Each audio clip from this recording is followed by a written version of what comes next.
नमस्कार दोस्तों, आपका स्वागत है अपने चैनल हिंदुस्तानी कृषक में। तो किसान भाइयों, आज की वीडियो में हम बात करेंगे उड़द की खेती के बारे में कि हमें खरीफ के मौसम में उड़द की वैज्ञानिक खेती किस तरह से करनी चाहिए जिससे कि हमें कम लागत में एक अच्छा उत्पादन प्राप्त हो सके। और इस वीडियो में हम उड़द की खेती के प्रमुख वैज्ञानिक बिंदुओं के आधार पर बात करेंगे। तो चलिए किसान भाइयों, वीडियो शुरू करते हैं। लेकिन उससे पहले यदि आपने अभी तक चैनल सब्सक्राइब नहीं किया है तो चैनल सब्सक्राइब कर लीजिए, क्योंकि आगे भी उड़द एवं अन्य सभी खरीफ की फसलों पर सही समय पर सही जानकारी वाली वीडियो आती रहेंगी, जिससे कि आप एक अच्छा उत्पादन प्राप्त कर सकें। तो किसान भाइयों, पहला व प्रमुख बिंदु है भूमि का चुनाव व खेत की तैयारी। तो किसान भाइयों, उड़द की खेती के लिए बालुई मिट्टी से लेकर गहरी काली मिट्टी जिसका पीएच मान 6.5 से लेकर 7.5 तक हो तथा जल निकासी की उचित व्यवस्था हो, तो ऐसी भूमि को उड़द की खेती के लिए उत्पादन की दृष्टि से उपयुक्त भूमि माना जाता है। तो चलिए किसान भाई, अब हम जान लेते हैं कि हमें खेत की तैयारी किस प्रकार से करना चाहिए। तो किसान भाइयों, उड़द की खेती के लिए खेत की तैयारी करना बहुत ही जरूरी है, क्योंकि यदि हम अच्छी से खेत की तैयारी करते हैं तो इससे हमें खरपतवार व रोगों पर कंट्रोल मिलता है, जिससे हम कम लागत में एक अच्छा उत्पादन प्राप्त कर सकते हैं। तो किसान भाइयों, खेत की तैयारी में आपको खेत की कम से कम 2 से 3 बार गहरी जुताई करना है और अंतिम जुताई में खेत में पाटा लगाकर खेत को समतल कर लें। और किसान भाइयों, इस बात का विशेष ध्यान रखें कि जल के निकास के लिए खेत में व्यवस्था अवश्य रखें, क्योंकि उड़द की फसल में अधिक पानी होने के कारण फसल के खराब होने की संभावना बढ़ जाती है। तो चलिए किसान भाई, हम जान लेते हैं कि उड़द की खेती में बुवाई का सही समय क्या है। तो किसान भाई, खरीफ के मौसम में उड़द की बुवाई का सही समय मानसून के ऊपर निर्भर करता है, जिससे कि अधिकतर देखा गया है मानसून जून के अंतिम सप्ताह से लेकर जुलाई के दूसरे सप्ताह तक आ जाते हैं। तो आप उसी समय पर उड़द की बुवाई करें। और यदि आपको इस वर्ष के मानसून की जानकारी चाहिए कि किस राज्य में कब मानसून आ रहे हैं, तो उसकी वीडियो चैनल पर उपलब्ध है, आप जाकर देख सकते हैं, जिसकी लिंक आपको डिस्क्रिप्शन बॉक्स में मिल जाएगी।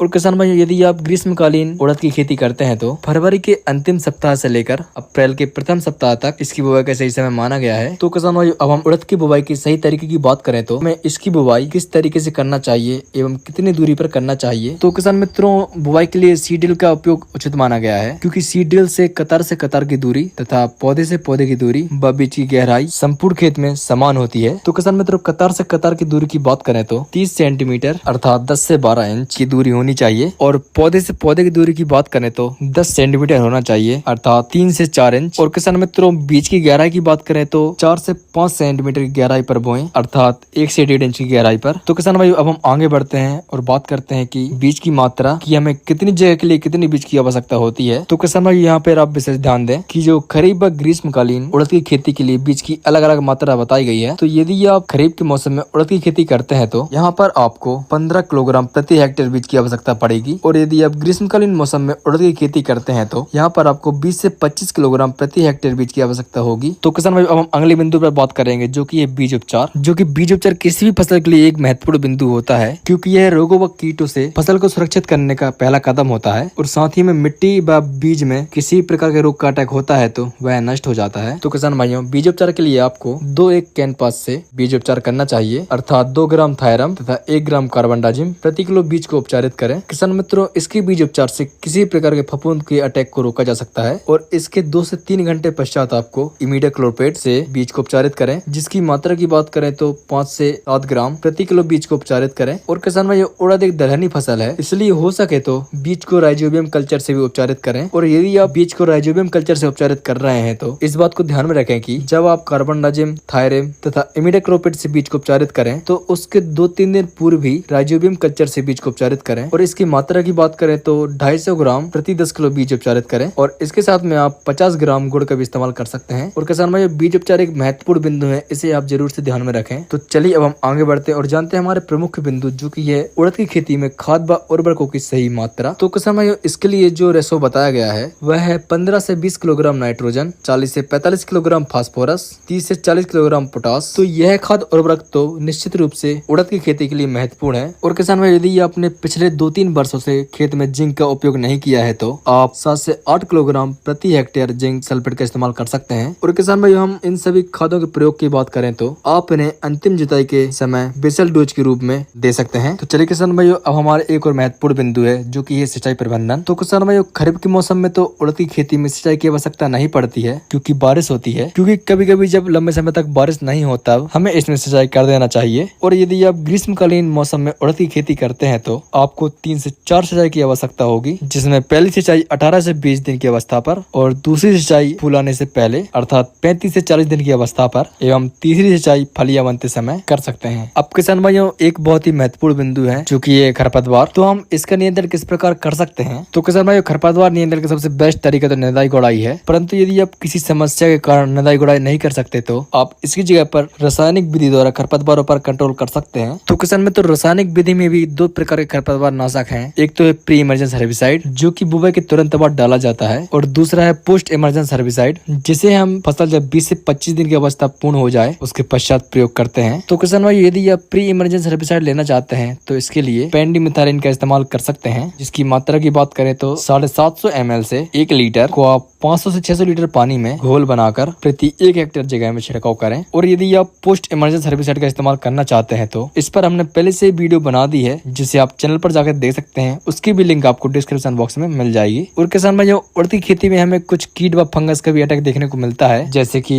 भ्रंग, पट्टी मोड़क, एफिड, सफेद मक्खी, पीला मोजेक, चूर्णी कवक। तो इन रोगों का अटैक अधिक देखने को मिलता है। तो इन रोगों का अटैक का समय व इनकी पहचान एवं इनके नियंत्रण के लिए आगे हम वीडियो के माध्यम से बेस्ट दवाइयों की जानकारी देते रहेंगे। इसलिए आपसे निवेदन है कि आप चैनल को सब्सक्राइब कर लें, जिससे कि हमारी वीडियो आप तक सही समय पर पहुंच जाए। तो किसान भाई, यही थी उड़द की वैज्ञानिक खेती की संपूर्ण जानकारी। यदि हम इस तरीके से उड़द की खेती करते हैं तो हम कम लागत पर एक अच्छा उत्पादन प्राप्त कर सकेंगे। और किसान भाई, यदि आपको वीडियो अच्छी लगी है तो आप अन्य किसान भाइयों तक भी शेयर करें, जिससे कि सभी किसान भाई उड़द की एक अच्छी खेती कर सकें। तो मिलते हैं हमारी अगली वीडियो में, जब तक के लिए जय जवान जय किसान।